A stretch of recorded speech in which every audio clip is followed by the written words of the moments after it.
काका अब दोनों ही विषयों में अपने भाई के लिए और ठाकुरबाड़ी के महंत के लिए कुछ भी कहना नहीं चाहते थे। ना तो वह हाँ कह रहे थे और ना ही ना कह रहे थे। ना कहकर वे महंत जी को दुखी नहीं करना चाहते थे, क्योंकि उनको मालूम था कि मेरे भाइयों की पत्नियां मेरा जो स्वागत सत्कार कर रही हैं, मुझे स्वादिष्ट व्यंजन खिला रही हैं, अच्छा अच्छा खाना खिला रही हैं, यह सब महंत जी की कृपा से ही हो रहा है। पर बीतते समय के अनुसार महंत जी की चिंताएं बढ़ती जा रही थी। जैसे जैसे समय निकलता जा रहा था, महंत जी जो थे वह बहुत दुखी हो रहे थे। जाल में फंसी चिड़िया पकड़ से बाहर हो गई थी, क्योंकि समय निकलता जा रहा था।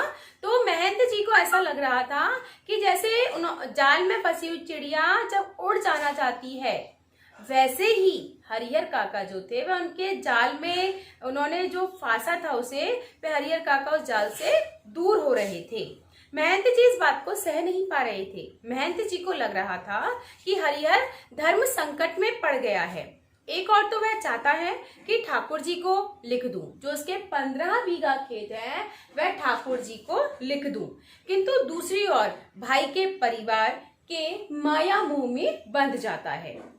इस स्थिति में हरिहर का अपहरण किडनैप कर जबरदस्ती उससे लिखवाने के अतिरिक्त दूसरा कोई विकल्प नहीं।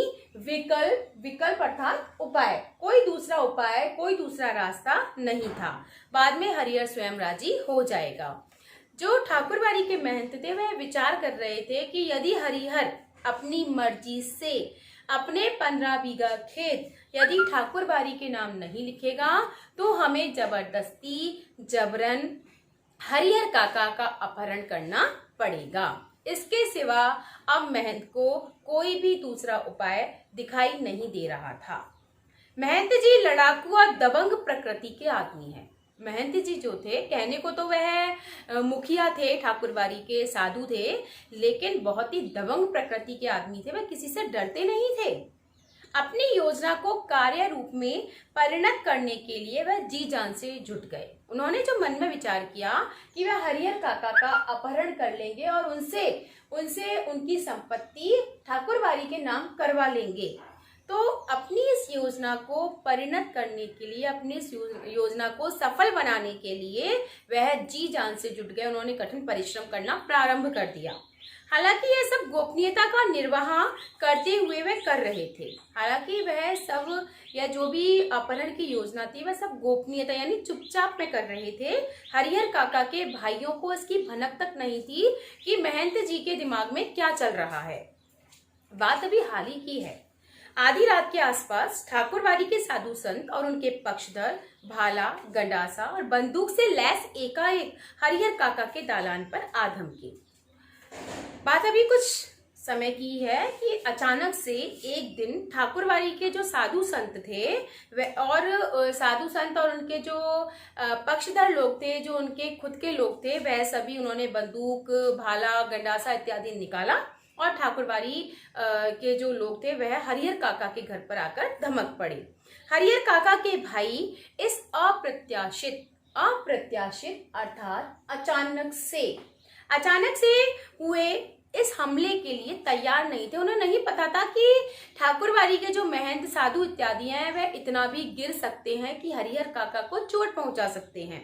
इससे पहले कि वे जवाबी कार्रवाई करें, इससे पहले कि वे कुछ सोच पाते कि हमें क्या करना है और गुहार लगाकर, आवाज लगाकर अपने लोगों को जुटाएं, तब तक आक्रमणकारी उनको पीठ पर लादकर चंपत हो गए अर्थात भाग गए। तो हरिहर काका के भाई को सोच पाते कि ये सब क्या हो रहा है। इतने में तो जो ठाकुरबाड़ी के साधु संत थे वह हरिहर काका को लेकर भाग गए। गांव में किसी ने ऐसी घटना न देखी थी और न ही सुनी थी, क्योंकि यह सब पहली बार हुआ था कि संपत्ति के चलते किसी का अपहरण हो गया था।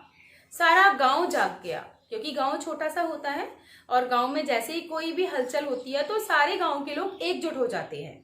शुभ चिंतक तो उनके यहाँ जुटने लगे। जो हरिहर काका के पक्षधर लोग थे, जो हरिहर काका के परिवार के लोग थे, या जो उनके अच्छे मित्र थे, वे हरिहर काका के घर पर आकर जुटने लगे कि क्या बात हो गई। लेकिन अन्य लोग अपने दालान और मकान की छतों पर जमा होकर आहट लेने लगे और बातचीत करने लगे।